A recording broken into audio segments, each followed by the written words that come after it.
Voy a aprovechar la presencia, a propósito de esta inquietud mía y esta pregunta que le hago a usted, la presencia de Carlos Mario Patiño, quien está aquí con nosotros, es abogado. Primero los saludo, Carlos Mario, qué rico que esté con nosotros nuevamente aquí en Clickracia, el poder de la información, a un clic, la democracia en la información. Bienvenido. Roger, buenos días nuevamente y muchas gracias por la invitación.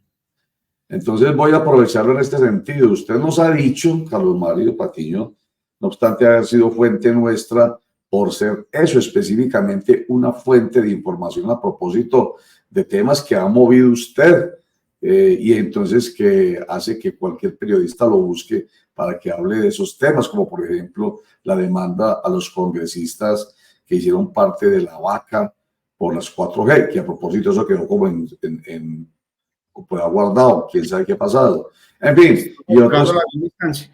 ¿Qué dice? Que estamos esperando el fallo de segunda instancia del tema de la vaca todavía, o sea, está en la plenaria del Senado. Ah, bueno, entonces vamos a esperar ese fallo en segunda instancia. Pero entonces me refería a lo siguiente, que usted nos ha dicho además, que usted es un hombre de político además, con pensamiento y con ideología política y defiende el progresismo de Petro. Entonces aprovecho para preguntarle sobre esto que acabo de comentar.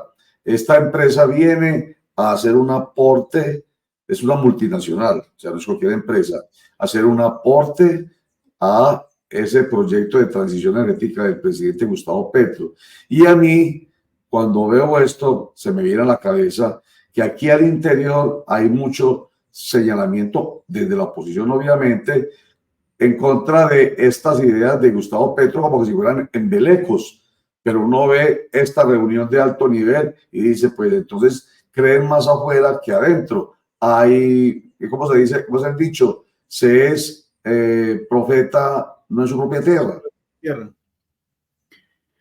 Pues, Roger, mira, lo que pasa es que aquí hay un establecimiento muy poderoso y nosotros tenemos en Colombia una élite. Hay élites que hacen avanzar la sociedad. Históricamente ha habido élites que hacen avanzar a la sociedad, pero nosotros tenemos una élite muy perezosa, es decir, una élite que históricamente ha estado en contra, por ejemplo, de la profundización del capitalismo en Colombia. Es decir, nosotros tenemos una élite en contra del mercado, porque lo que quiere, por ejemplo, la reforma agraria es precisamente favorecer el mercado, es decir, que la tierra cumpla su función social y la función social de la tierra es producir riqueza y que se distribuya la riqueza y que el tema crezca. Y en términos generales, ¿cuál es el debate hoy? Que no es el debate de Colombia, es el debate del mundo, acerca de cómo obtenemos la energía que necesitamos para funcionar como sociedad. Es decir, es un consenso hoy, digamos, aparte de un par de terraplanistas, pues que dicen que no, pero es un consenso hoy que las fuentes de energía fósil que provienen del petróleo, el gas, el carbón, son dañinas para el planeta y que, digamos, a este paso no existe la posibilidad biológica de que nos mantengamos como especie en el mundo si no transformamos eso. Si todos los líderes del mundo deberían estar pensando en eso. Y en un país, por ejemplo, con tanta agua, la posibilidad de generar hidrógeno verde es una posibilidad muy importante. Y de generar otro tipo de fuentes de energía que tengan un impacto cero o impacto, digamos, un impacto menor en el medio ambiente. Y yo creo que Colombia, que es un país, mire, es que Colombia no es un país petrolero. Aquí incluso señores que se dicen de izquierda como Robledo y otros personajes han dicho que lo que vamos a destruir es la riqueza de Colombia, porque en el fondo, digamos, fiscalmente Ecopetrol es muy importante para Colombia. Pero si usted compara Colombia con Rusia, compara Colombia con Venezuela, que está allí, y con otros países, Colombia no es un país petrolero. Colombia lo que ha tenido es una mala administración de esos commodities, porque mire, yo le explicaba una vez a mis estudiantes qué significa un commodity. Un commodity es un bien o servicio, fundamentalmente un bien que usted exporta, que en la teoría de David Ricardo de las ventajas comparativas es usted exporta el bien y entonces obtiene más dinero de lo que recibe por la exportación de ese bien que produciendo otros bienes y productos. Pero los commodities se acaban, entonces usted tiene unos ingresos fijos y unos ingresos variables y un commodity es algo así como un chance, ¿cierto? Es decir, puede que sea muy, muy importante, pero no es lo que usted va a generar en su economía permanentemente. Entonces, si usted se gana la lotería de Rogers y se la gasta en fiesta, cuando se acabe la lotería, pues entonces va a seguir en las mismas condiciones de pobreza, ¿cierto? Lo que ha hecho Colombia fiscalmente con los commodities es fiesta, ¿cierto? Lo que tendría que haber hecho en la bonanza petrolera en los tiempos importantes, si no estoy mal, le tocaron a Uribe, que fueron los mismos tiempos de Chávez, fue, digamos, fortalecer la producción, fortalecer la industrialización, generar nuevas tecnologías, y eso no pasó en Colombia. Entonces es un país dependiente de esas exportaciones y, digamos, es lo que las élites en Colombia han dicho que el presidente quiere empobrecer a Colombia. Yo creo que está tomando una decisión voluntaria hoy que mañana será obligatoria. Es decir, quien asume hoy la necesidad, la obligación de hacer una transformación, digamos, de la generación de energía, lo hace voluntariamente, pero a la vuelta de 10 años el mundo no va a tener otra opción que obligarnos a eso. Es decir, lo que está haciendo hoy Petro con la disminución, por ejemplo, de exploraciones en gas y petróleo, es adelantarse a una consecuencia inevitable. Y me parece que es lo correcto. Ahora, por oponerse, de todas formas, la gente va a decir cualquier cosa. Pero Colombia no es un país petrolero, aquí hay que industrializarse y tiene un potencial muy significativo para generar nuevas energías y energías limpias y me parece que eso lo está viendo el mundo y bueno, y esperemos que este proyecto salga bien y que lleguen los recursos efectivamente y Colombia sea una potencia mundial de la vida. Es decir, que porque es que la energía y la protección del medio ambiente es eso. Entonces, mire, para terminar con esto, la promesa más grande de Petro es que Colombia va a ser una potencia mundial de la vida y hoy es protagonista en el mundo de la generación de nuevas energías. Es que el señor que le está dando la mano a Petro no es cualquiera, es gente significativa del mundo. Entonces, estamos siendo una potencia mundial de la vida, de la protección de la vida. Y eso es sí, indiscutiblemente valioso. Ya. De ahí mi inquietud, por eso precisamente que usted acaba de decir. Y bueno, vale la pena pues escuchar a personas que tienen conocimiento como usted para que nos ayuden a entender realmente qué es lo que realmente está pasando. Bueno, pasemos al tema político. Bueno, eso tiene mucha de política, lo que acabamos de conversar usted y yo.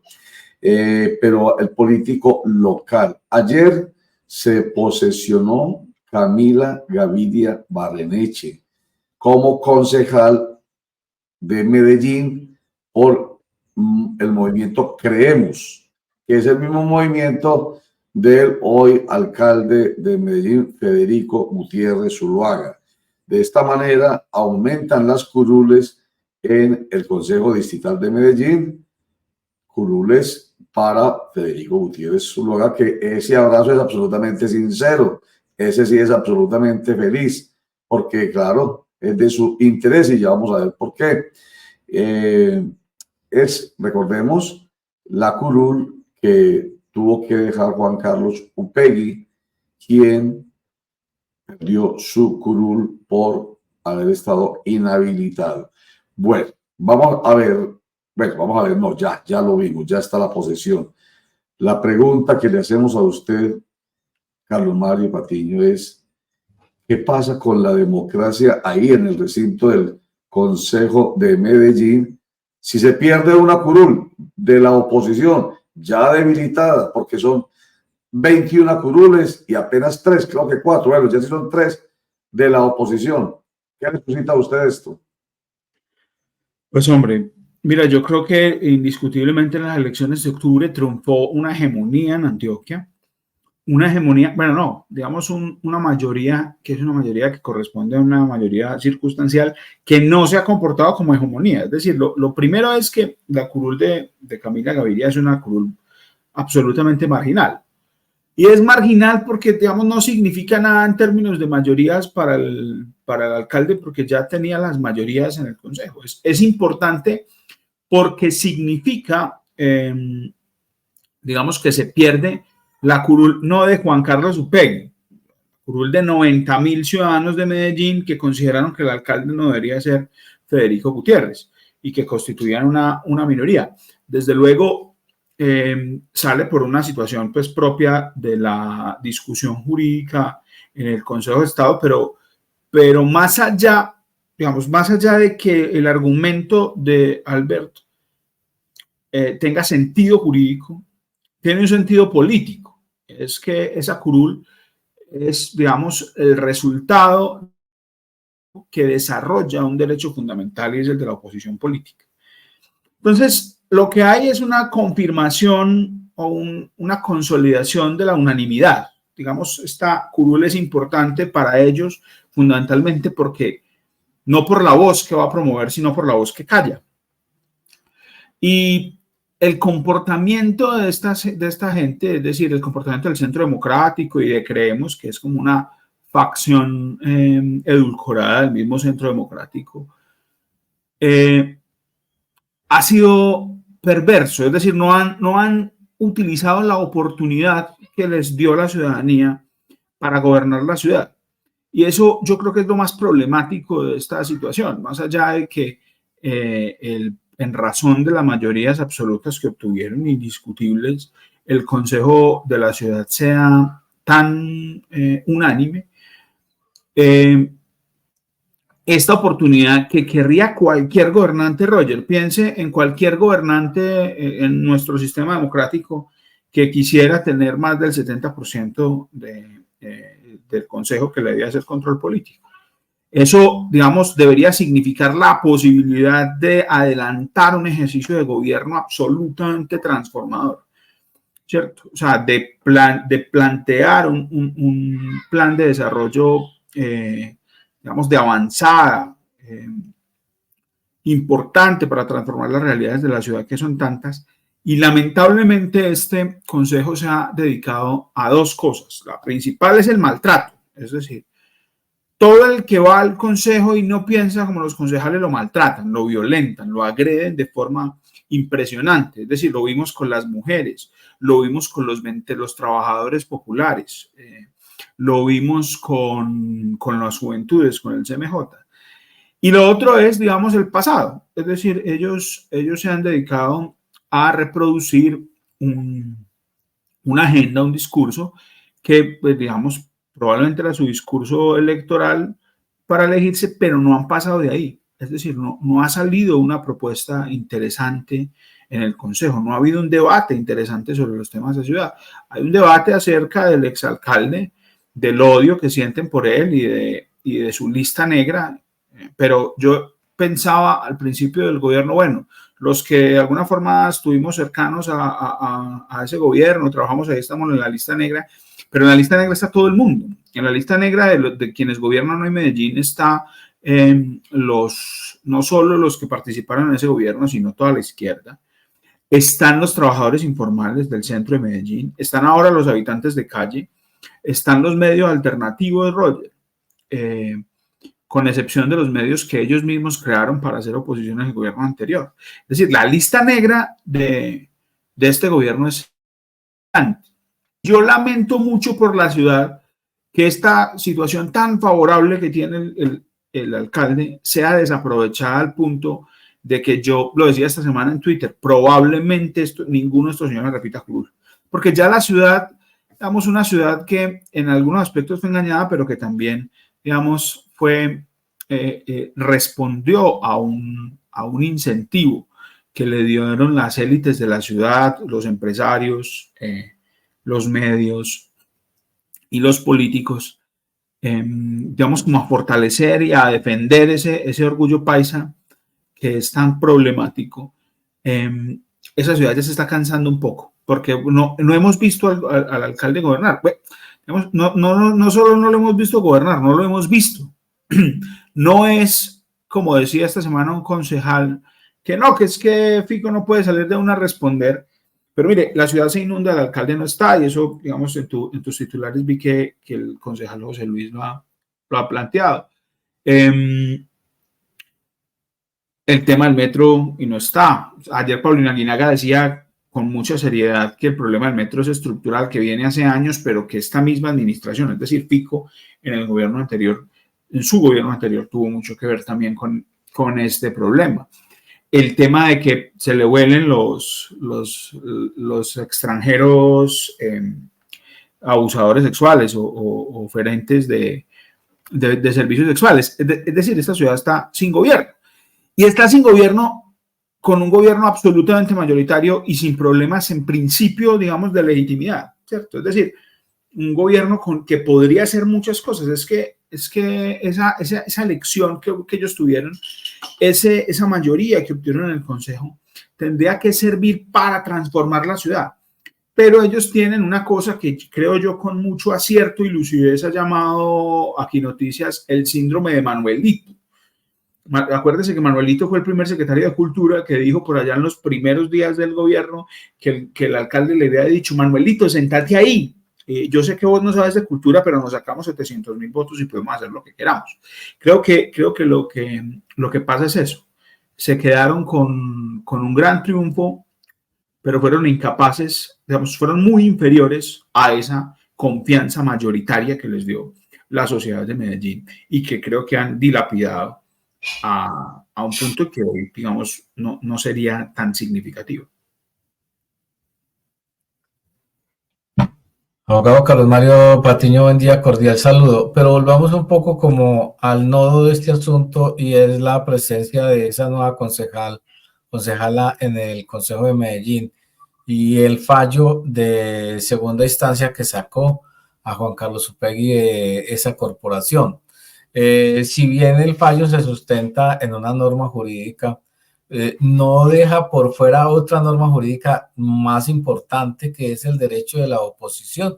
Es decir, no hubo digamos, un balance, una correlación de fuerzas en ese fallo, o por lo menos haber dicho, listo, el señor Juan Carlos sale, pero hay que garantizarle esa curul a la oposición, o no era el resorte del Consejo de Estado.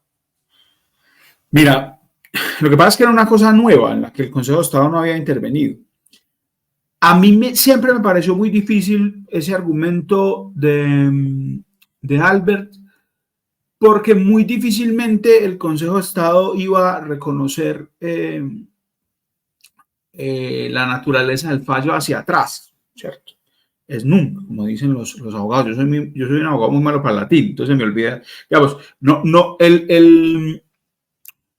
el Consejo de Estado era muy improbable que reconociera los efectos del fallo de nulidad hacia atrás, digamos, del fallo. Es decir, eso pasa muy eventualmente cuando, por ejemplo, se trata de un fraude. Es decir, cuando se prueba un fraude, por ejemplo, en una pensión, digamos, los efectos del fallo son hacia atrás y, digamos, esa persona tiene que reconocer esos recursos al Estado. Pero por lo general, en la inmensa mayoría de las situaciones, los fallos de la justicia son hacia adelante, es decir, no modifica situaciones anteriores al fallo. El argumento jurídico que pasa es un argumento jurídico de recibo, es decir, que hace sentido. Y es que si se declara la nulidad de la elección, atendiendo a que la nulidad es el efecto jurídico o la consecuencia jurídica mejor que saca del ordenamiento jurídico una norma, sin que se reconociera la validez de esa elección del segundo, el segundo sería el tercero, ¿cierto? Digamos, ese es más o menos el argumento. Y el otro argumento es un argumento de constitucionalidad, y era que los ciudadanos de Medellín, es decir, en una minoría, pero en una minoría significativa, tenían el derecho a que hubiese una curul de oposición dentro del Consejo Distrital. ¿Qué pasa? Que es que eso ya había sido resuelto incluso por la misma ley, en el sentido en el que cuando el segundo no acepta, como en el caso, por ejemplo, del departamento, el doctor Luis Pérez quedó de segundo y no aceptó su curul, pues en esa falta del segundo se suple con el sistema de cifra repartidora en la que, digamos, se asignan el resto de curules. ¿Qué significa eso? Significa que debía entrar, digamos, la otra curul, y en este caso fue la curul, la octava, creo, octava o novena, no me acuerdo. Curul de Creemos, no sé, la octava curul de Creemos, y digamos, eso estaba más o menos resuelto. Mira, cuando renunció el difunto, este señor de Bucaramanga, Rodolfo, Cuando Rodolfo renuncia a su curul del Senado por haber quedado segundo, hubo personas que promovieron esa idea. Casualmente Fico era el tercero, ¿cierto? De que Fico podía llegar al Senado de la República, y eso, digamos, ellos no demandaron, pero digamos el consenso jurídico en el país era que eso fuera de esa forma. Mire, yo creo que no hay un sacrificio de la democracia siempre que la democracia admite este tipo de mayorías.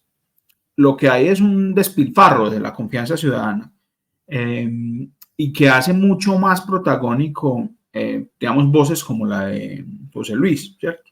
Que creo que ha hecho un ejercicio muy heroico dentro del Consejo, porque es arar en el desierto.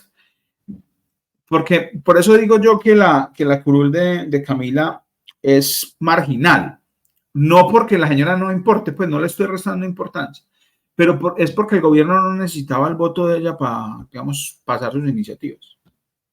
Pues es absolutamente marginal, no modifica las mayorías del Consejo. Carlos Mario, pero usted está hablando en este momento de Aquí Noticias, de lo que viene haciendo en redes sociales, y precisamente aquí tenemos una de sus publicaciones donde dice dónde está el alcalde de Medellín, Federico Gutiérrez, frente a lo que usted ha venido manifestando, tema de lluvias, de metro, inseguridad y demás, y donde ha sido muy crítico, obviamente, desde el punto de vista de oposición al alcalde de Medellín, Federico Gutiérrez, y en el que definitivamente ha manifestado que muchas redes por parte del alcalde, mucho parlamento en redes sociales, pero poca acción en la ciudad, y que también se ha demorado mucho a la hora de reaccionar frente a los temas y hechos de ciudad que ameritan una presencia de un alcalde. Inclusive, pues dice en la entrevista que vamos a ver, o al menos en sus declaraciones que vamos a ver a continuación, que siempre que pasa algo grave, el alcalde está por fuera. Veamos a José Luis Marín, más conocido como Aquí Noticias, hablando sobre esta situación puntual del alcalde de Medellín, Federico Gutiérrez. Ciudad de Medellín. Segunda tragedia, fallos en el metro que cada vez vienen siendo más constantes, que colocan en peligro a los ciudadanos y que les generan muchas dudas, mucha incertidumbre frente al sistema de transporte, que es un orgullo para los medellinenses. Y tercera tragedia, un alcalde ausente, un alcalde que no habla, un alcalde que tarda horas en plantear soluciones cuando la ciudad requiere un liderazgo tranquilo, un liderazgo constante, un liderazgo presente. Y Federico, siempre que hay una tragedia, nos enteramos que el alcalde no está, que el alcalde está ausente, que el alcalde, quién sabe hacia dónde se fue, porque Federico Gutiérrez está mucho más preocupado en la agenda nacional e internacional que en la agenda de Medellín, porque Federico Gutiérrez se comporta más como precandidato presidencial que como alcalde de Medellín. Y Medellín tiene mucho problema, hermano. Medellín es una ciudad hermosa, yo la amo, la adoro, pero Medellín tiene muchos problemas de seguridad, de desempleo, de violencia sexual y comercial en contra de niños, niñas y adolescentes, el metro de Medellín, el río de Medellín, las inundaciones. Medellín necesita un alcalde presente. ¿Qué decir, Carlos Mario, frente a lo que dice Aquí Noticias? Porque mire, la verdad es que uno ve al alcalde de Medellín muy activo cuando pasa en contextos nacionales y poco lo ve cuando pasa algo en los temas locales. Y ahí dice un tema, ¿será que está pensando en una precandidatura a la presidencia de la República? ¿Será que sí va a terminar su mandato? ¿Será que no se está centrando tanto en los problemas de Medellín por estar pensando en el ámbito nacional? Pues son muchas las dudas que no nos asaltan a nosotros como periodistas, sino a los ciudadanos, porque es que vemos vacunas, por ejemplo, en Castilla, donde la gente graba videos diciendo, ¿y dónde está el alcalde? Nos están vacunando, estamos pagando demasiada plata a grupos delincuenciales para poder trabajar, estamos pagando con nuestros productos porque llegan y nos exigen hasta medio marrano a las carnicerías. Entonces, ¿qué decir frente al contexto de Aquí Noticias que usted lo venía referenciando, inclusive, Carlos Mario, frente a un alcalde ausente? Pues mira, Oscar, no solo no hay alcalde, no hay gobierno y no hay consejo. Tienen la mente en el tema nacional. Digo que no hay gobierno y no hay consejo porque es que también se ha anunciado que el secretario de Seguridad se va de vacaciones. Yo no entiendo cómo saca vacaciones una persona que tiene menos de un año de trabajo. Es decir, eso digamos, hasta jurídicamente resulta complejo, ¿sí? Porque ustedes saben que el derecho a las vacaciones se causa con un año de trabajo, pero supimos que el secretario de Seguridad de la ciudad estuvo fuera del país en unas actividades personales de paseo, ¿cierto? Mientras la ciudad, a la ciudad le pasan esas cosas frente a los temas de seguridad. Pero mire, cuando uno se pregunta por qué Federico Gutiérrez obtuvo esa votación tan importante en octubre, de la que ellos se ufanan tanto y que están dilapidando, una de las respuestas comunes es que, mire, todo el establecimiento de Colombia, todo, casi sin excepción,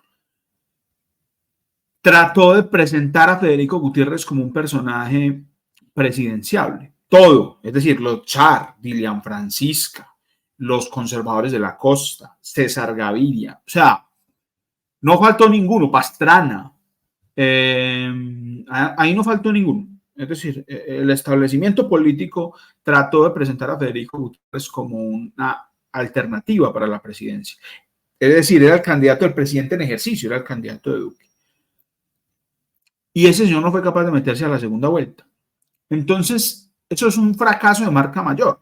Es decir, es un fracaso parecido al de Vargas Lleras. O sea, tenía todo lo que había que tener para ser presidente en Colombia, al menos para llegar a la segunda vuelta, y no lo logró.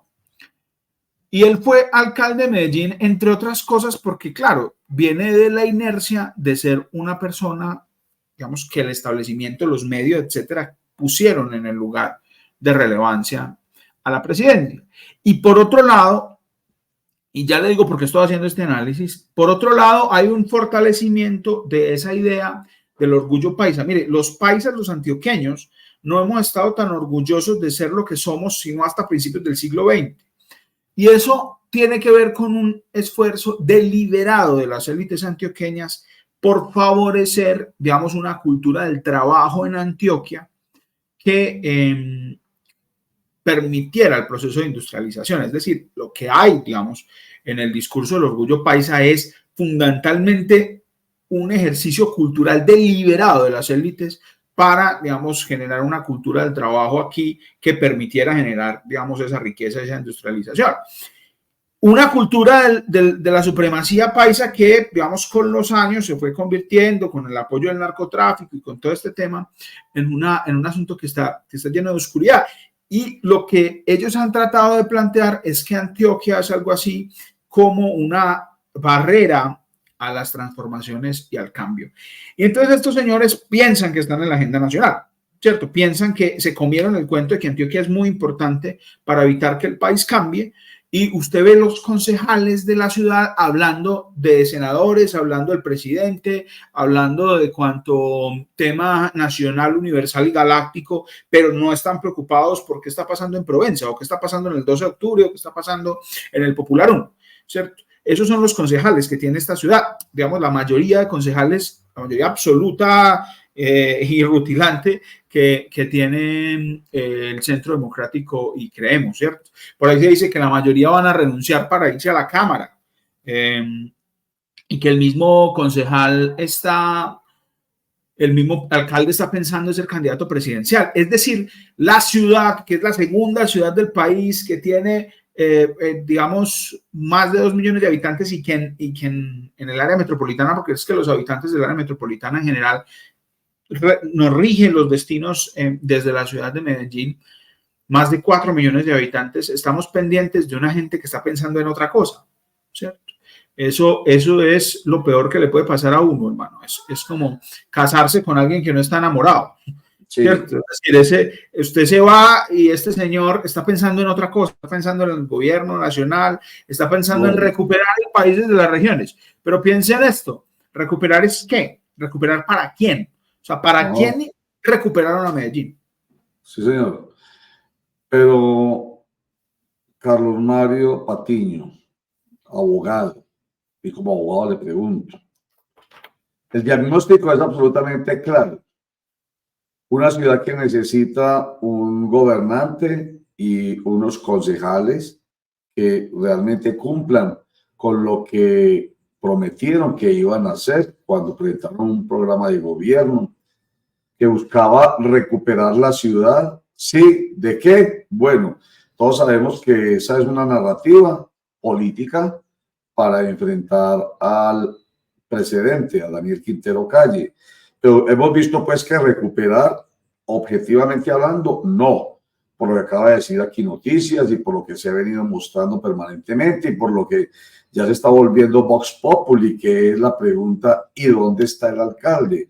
Porque además son objetivos los hechos, los daños, los problemas, lo que está pasando en la ciudad. Por ejemplo, lo del metro, eso no había pasado jamás. Había incluso Walter Salas, diputado de Antioquia, ha citado al gerente del metro, Tomás Elejalde, a un debate de control político, precisamente porque le llama mucho la atención lo que está pasando con el metro. Y dice Walter Salas que lo más importante es que la asamblea en pleno dijo: sí señor, tiene toda la razón, citemos a este señor. María Paulina Aguinaga habló ayer, yo no sé si ustedes conocen esa información que me llegó a última hora, no la tengo aquí a la mano como para puncharla, enseguida la muestro, pero habla de una platica que se dejó de invertir en mantenimiento, específicamente habla de ella de eso, el mantenimiento para el metro en los gobiernos de Aníbal Gaviria, Federico Gutiérrez y Daniel Quintero Calle.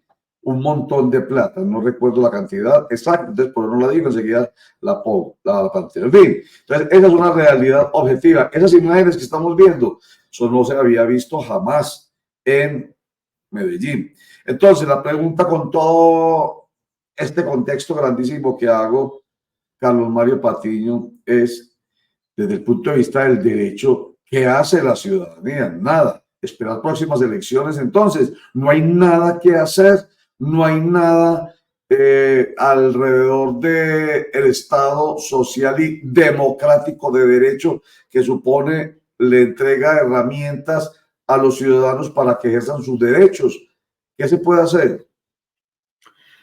Mira, Roger, para ponerlo en términos jurídicos, los ciudadanos tenemos lo que permite el artículo 103 constitucional y el resto de la Constitución y el Estado participativo de derecho. Es decir, esto es una democracia participativa, no una democracia de elección. Es decir, no es una democracia del concepto de nuestra democracia jurídica y políticamente hablando. No es una democracia en la que usted elige cada tiempo y firma un cheque allá y deja, digamos, y espera 4 años para ver si castiga o premia al que eligió. Esta es una democracia participativa. Y una democracia participativa implica que nosotros tenemos unos mecanismos de participación tutelados, ¿cierto? Los escenarios de participación ciudadana, pero también el derecho de la organización, de la movilización, de la crítica. Yo realmente creo que le va a resultar insostenible a este señor esta agenda. Y ellos en algún momento se van a dar cuenta. Yo siento que ya lo están, digamos. O sea, ellos van a entender que la arrogancia, la violencia, el maltrato, las listas negras, todo ese tema, no les va a salir bien. Están dilapidando la confianza ciudadana. Eso no va a durar mucho tiempo. Yo creo que ya está muy fragmentada. Están, digamos, fracturando la confianza histórica que ha tenido esta ciudad sobre instituciones como el Metro de Medellín, ¿cierto? Es decir, es que el daño que le hace a la ciudad, que la gente tenga miedo de montar en un metrocable, que es un medio de transporte absolutamente revolucionario en la ciudad y que obedece, digamos, a la inteligencia colectiva. Es decir, fue un alcalde, Luis Pérez, pero que ha sido, digamos, la evolución de la ciudad, que ha creado sus sistemas de cable, que han mejorado muy significativamente la vida de la gente en las laderas, la falta de mantenimiento, la tercerización del mantenimiento y esos negocios que han mantenido ahí. Eso afecta la confianza en la ciudad. Mire, lo decíamos en el gobierno anterior, por recuperar los contratos de EPM, es decir, por recuperar una plata privada que había en EPM, estos señores se dedicaron a destruir la confianza en la institución más importante de los antioqueños o de los medellinenses, que puede ser EPM. La institución que sigue es el Metro de Medellín. Y la gente está perdiendo la confianza en su metro y eso es muy grave. Están dilapidando la confianza en las instituciones. Lo hicieron, digamos, de manera muy, ¿cómo decirlo?, sediciosa, con sevicia en el gobierno anterior y digamos, están cosechando esa desconfianza, porque hay que decir una cosa, es decir, yo no tengo que defender al doctor Daniel Quintero porque él se defiende muy bien solo, pero evidentemente el doctor Elejalde, gerente del Metro de Medellín, fue un funcionario que pusieron Duque y Federico Gutiérrez en el primer gobierno de Federico. Es decir, y ese cuadro que publica Paulina con relación al tema del mantenimiento de los recursos de mantenimiento del metro que ha generado los problemas, ese fue en el gobierno de Daniel Quintero, pero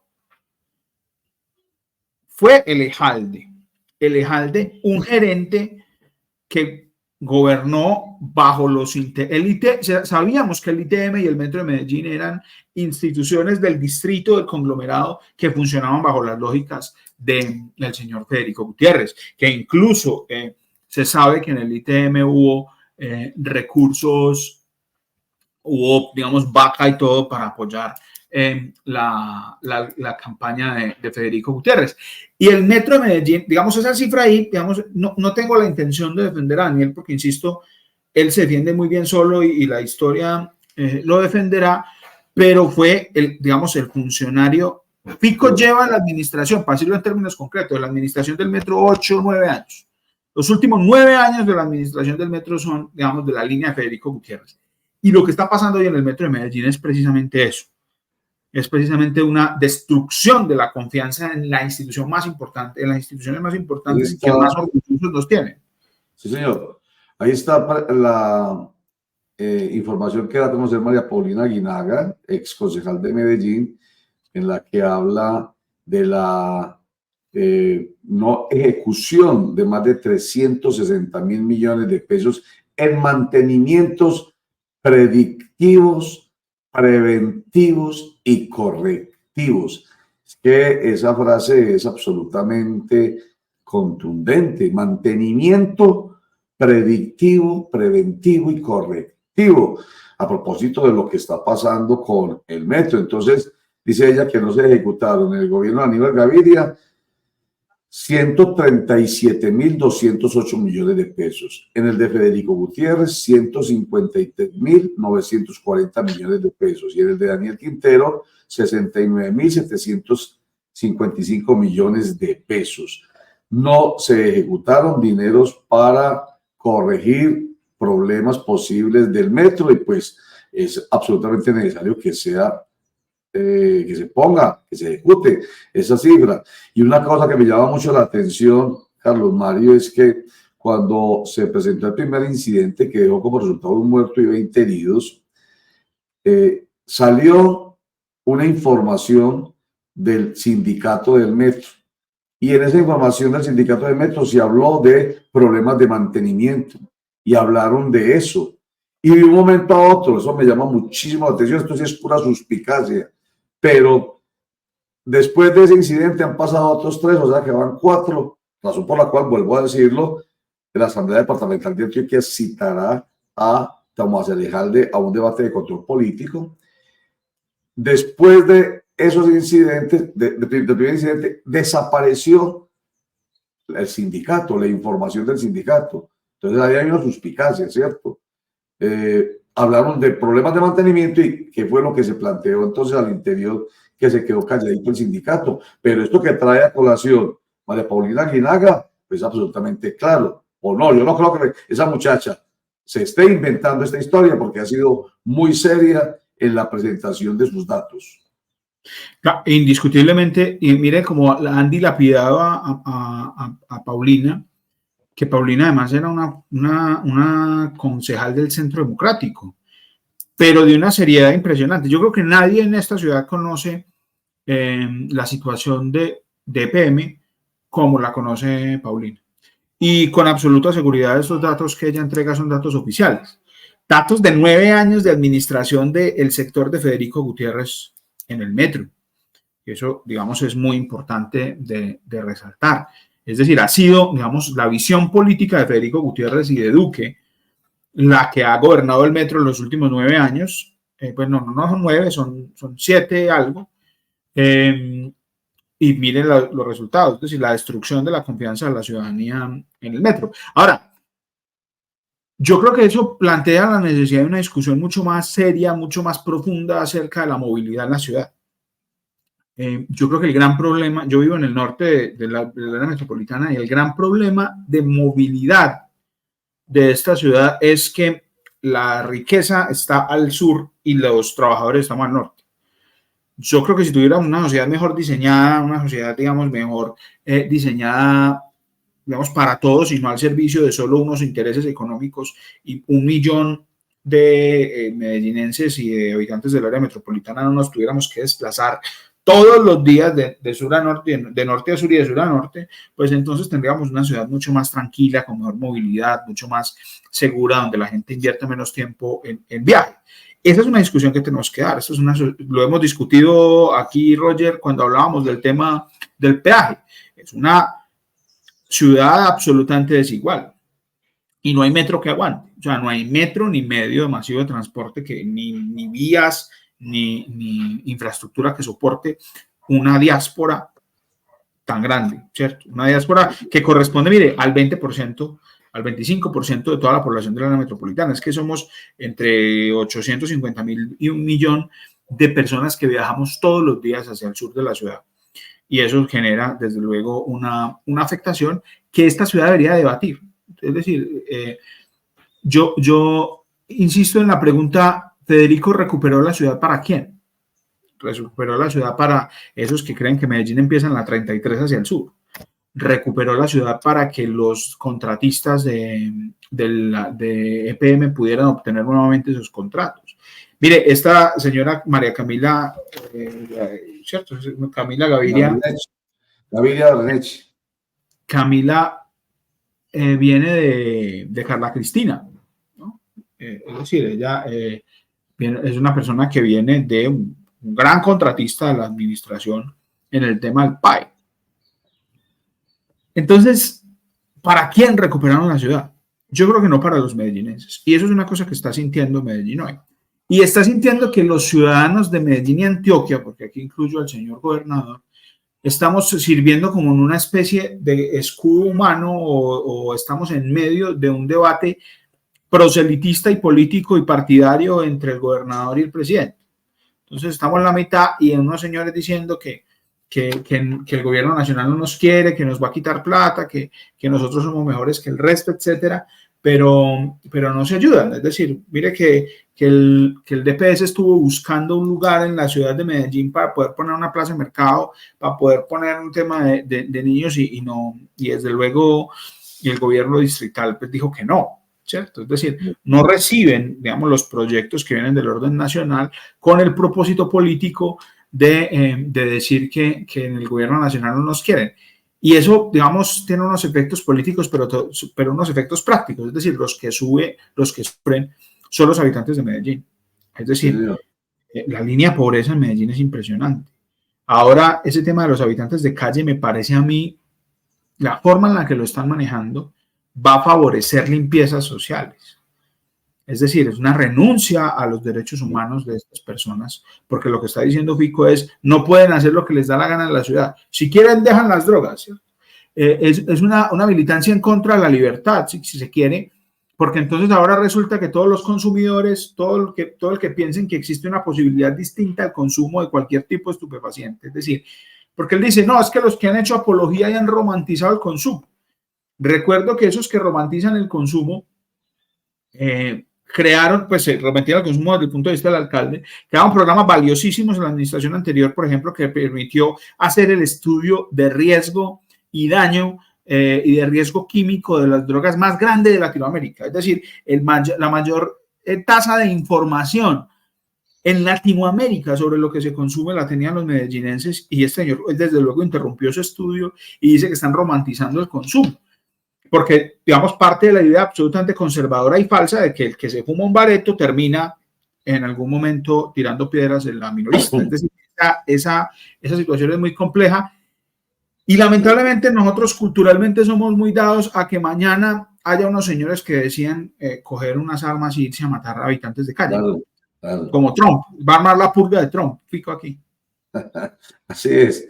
En fin, bueno, Carlos Mario, en todo caso, esto da para que haya un discernimiento al respecto y reflexión con personas como usted. Ojalá que la reflexión sea generalizada, que la gente piense más, que la gente se pregunte más, que la gente dude más, que la gente pregunte más y que tenga respuestas. Bueno, y a respuestas como la que yo quise tener de usted y entonces, ¿qué hacemos? Y usted, pues, se refirió a algo que tenemos en nuestra Constitución Política de Colombia, que es la posibilidad de que realmente mediante estos mecanismos de participación democrática podamos actuar y hacer uso de cualquiera de ellos para que, si estamos descontentos con esto que está pasando en Medellín, pues algo se haga. El voto, el plebiscito, el referendo, la consulta popular, el cabildo abierto, la iniciativa legislativa y la revocatoria del mandato. Esa que fue esta última, este último mecanismo de participación democrática, la revocatoria del mandato, que fue protagonista en el gobierno de Daniel Quintero Calle, es también una posibilidad en este gobierno. Pues que se materialice o no, pues ahí es donde está precisamente el camino democrático, ¿cierto? Habrá quien lo apoye, quien no lo apoye y habrá que recorrer todo el camino que hay que recorrer. Pero entonces su respuesta nos lleva a pensar en esto. Sí hay mecanismos.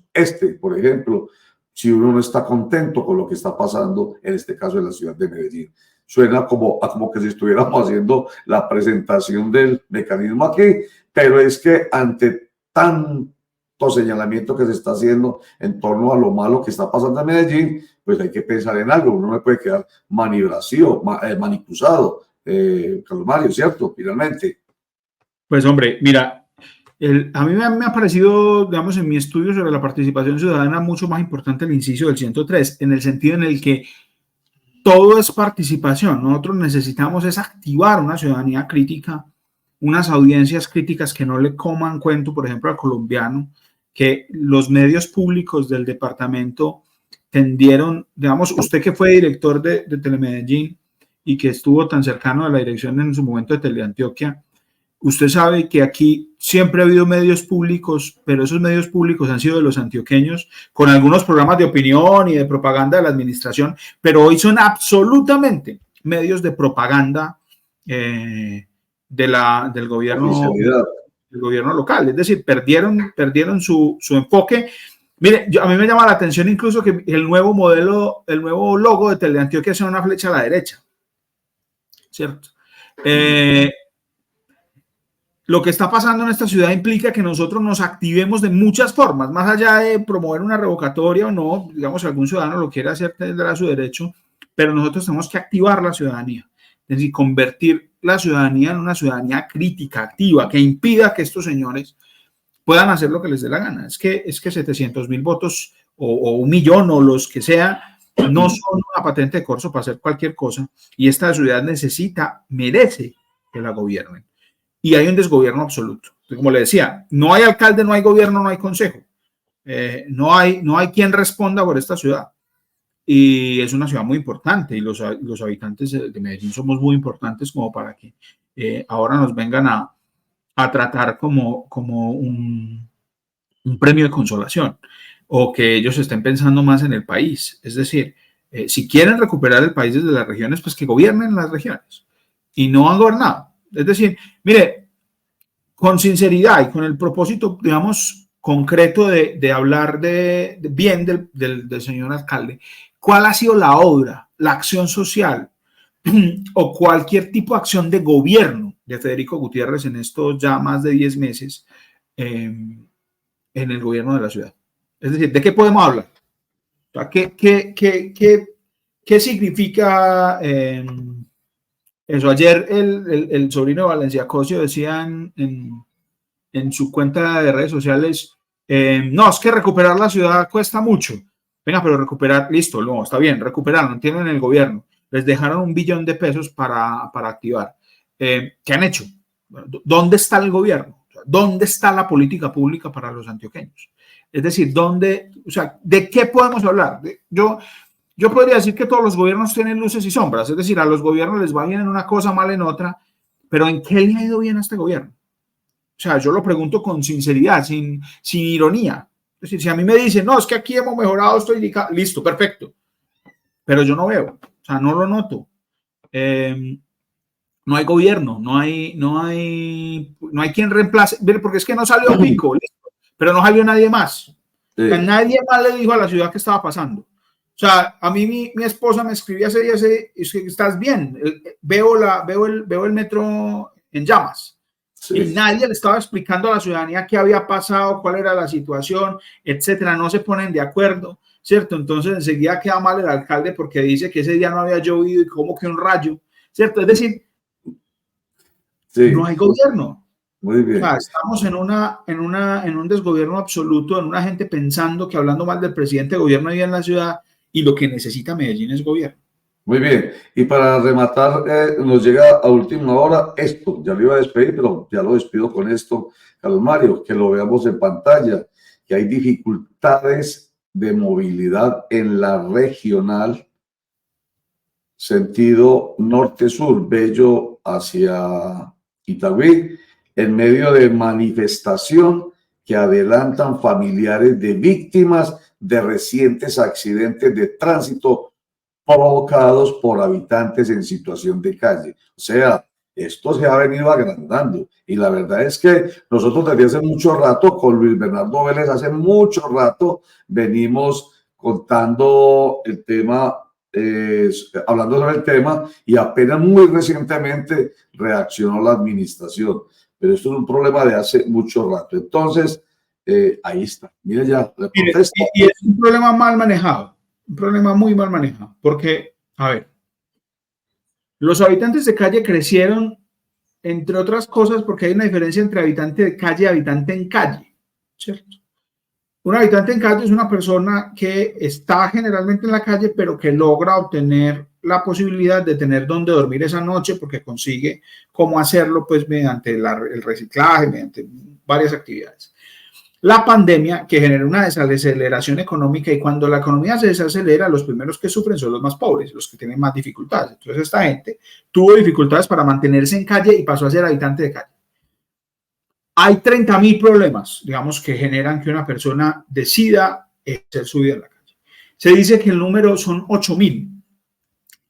Y la forma en la que ellos han manejado estas tragedias, estos accidentes que además no ocurrieron solo la semana pasada, es decir, yo estaba viendo noticias del 2019, noticias del 2022, digamos, de ese puente, y una vez también un amigo me contaba, no, a mí me tiraron una piedra, me tiran las piedras para robar y yo no sé qué. No son los 8.000 habitantes de calle de la ciudad. Yo creo que eso es un problema humanitario, social, que requiere un enfoque, digamos, multidisciplinario, entender el problema, no como un problema exclusivamente de salud pública, no como un problema exclusivamente de orden público, pero entonces o sea, usted se imagina que los 8.000 habitantes de calle estuvieran sobre ese puente tirando piedras o en otra parte. O sea, tendríamos un ejército zombie, digamos, no quiero ser despectivo con la forma de vivir de esas personas, pero tendríamos un ejército, es que 8.000 personas son mucha gente. Es decir, hay un grupo concreto, unas personas concretas que están ejerciendo esa actividad, que están ahí, que pueden o no ser habitantes de calle, que el gobierno distrital tiene la capacidad tecnológica y de inteligencia para determinar quiénes son, Claro. para atender específicamente el problema, y lo que han hecho es un espectáculo deplorable de desconocimiento de la humanidad de estas personas y que va a terminar, y esto, digamos, estamos advertidos, va a terminar en un ejercicio de limpieza social. Y cuando una sociedad empieza a matar lo indeseable, de ahí para allá seguimos el resto. Es decir, los que estamos en la lista negra, los que hablábamos al principio, tenemos que estar advertidos de que una vez esta gente empiece a promover la idea de que se puede acabar con lo indeseable en la ciudad, todos esos que estamos en la lista negra vamos a empezar a ser deseables. Es decir, hay un poema de Bertolt Brecht al respecto, es decir, que llegaron por comunistas, yo no era comunista y no me preocupé. Ojo, Es. Ojo que todos los que estamos en esa lista negra estamos advertidos, que empiezan a matar los habitantes de calle y seguimos nosotros. Porque aquí, digamos, esa violencia discriminatoria, inhumana, que están promoviendo con esa acción, puede crecer de manera muy definitiva, y lo que tendría que hacer el gobierno es... Está proponiendo... No, Carlos Mario, usted nos deja pues con una lamentable imagen de algo que no debería ser, pero podría ser si no hay una actitud crítica realmente de la gente en su mayoría. Es lo que usted ha propuesto. En fin, Carlos Mario, no sigamos hablando más sobre el tema. Ya. Gracias, Roger. Se nos dañó el día. Pero mentiras que hay que tocar fondo para poder volver a salir. Es la única manera de salir adelante. Muchísimas gracias, Carlos Mario Patiño, abogado, y lo seguiremos molestando. Muchas gracias. Claro que sí, muchísimas gracias, Roger. Muchas gracias. Bueno, un comentario final antes de ir a unos cortes. Lo tiene de pronto Oscar, lo tiene de pronto Javier, a propósito de esto que nos deja, ese saborcito que nos deja Carlos Mario Patiño. Roger, sí, es una radiografía, creo que latente y actual y verdadera. Pues acá Carlos Mario Patiño no nos está diciendo mentiras frente a lo que está pasando en nuestro distrito, lo que está pasando en el Concejo de Medellín, por ejemplo, donde pasan las cosas y parece que en realidad no pasará nada. O sea, en realidad uno quisiera como soluciones, uno ve en las redes sociales tanta polarización, tanto ataque, que vuelvo, insisto, uno quisiera ver es verdaderas propuestas de cambio, de desarrollo, de estrategias que permitan ver un distrito de Medellín diferente, pero ahí ve unos ataques y una ingobernabilidad impresionante en nuestro distrito, en nuestro departamento. Uno quisiera ver a un alcalde de Medellín no enfocado con el retrovisor puesto de lo que pasó en la administración pasada, y ver a un alcalde diciendo que se está haciendo o que se están solucionando problemas de ciudad. Y en estos días me llamó mucho la curiosidad cuando lo entrevistaban algunos periodistas del distrito de Medellín, donde decía, es que yo no hablo ya del pasado, es que yo no hablo de la administración pasada, es que yo no hablo ya de lo que hizo el alcalde o el exalcalde Daniel Quintero, yo ya hablo es del desarrollo de ciudad, pero no todos los días lo ven esa tónica de retrovisor, como si los problemas que pasan en una ciudad fueran de la administración pasada y no las tuviera que solucionar él, que hoy es el nuevo alcalde. Pueden que muchos de los hechos que pasan en la ciudad pudo haber sido falta de estrategia del pasado alcalde, pero hoy el que está al mando es el que tiene que solucionar, y no solucionar por él, sino solucionar por la ciudad, por los ciudadanos que votaron por él, por las personas que quieren ver un alcalde en las calles solucionando esa problemática, la inseguridad, que lo quiere ver con todo ese proceso de, por ejemplo, institucionalidad, buscando a esas personas que vienen cometiendo delitos de alto impacto, que lo quieren ver con estrategias para disminuir el desempleo, para disminuir el hambre, la pobreza. Pero la verdad, hoy sí, así nos critiquen, Roger, yo sé que muchos nos van a señalar y nos van a decir que somos unos y los otros, pero en realidad sí es preocupante la situación. Es preocupante la situación porque hoy se dedicaron fue a hablar mal del otro y a no gobernar ni hacer. Don Roger, pues miren, no deja de ser muy sintomático que en esta coyuntura crítica que vive la ciudad, todos los concejales, sobre todo los que tienen alguna representación y tienen de alguna manera buenos seguidores en redes sociales, salgan al unísono a defender al alcalde con argumentos para mí baladíes, como el hecho de que es que le están pagando a los habitantes de calle para que tiren piedras, se están pagando saboteo en el metro. Es decir, no solamente no están cumpliendo con su responsabilidad de hacer un control político a una administración que cree que tiene patente de corso para hacer lo que quiera, sino que adicionalmente le están tapando algunos errores crasos. Por eso me uno a esa famosa frase de los suecos diciendo que líbrame de los amigos incondicionales, porque los amigos incondicionales lo que hacen es que vuelven virtudes aquellos defectos que me afectan a mí. Entonces, eso es un tema muy complejo y lo digo con conocimiento de causa. Lo de Sebastián López, lo de el concejal de Bedú, lo de Claudia Carrasquilla haciendo unas insinuaciones muy peligrosas que solamente generan una cortina de humo y evitan que de verdad se vaya al fondo del asunto.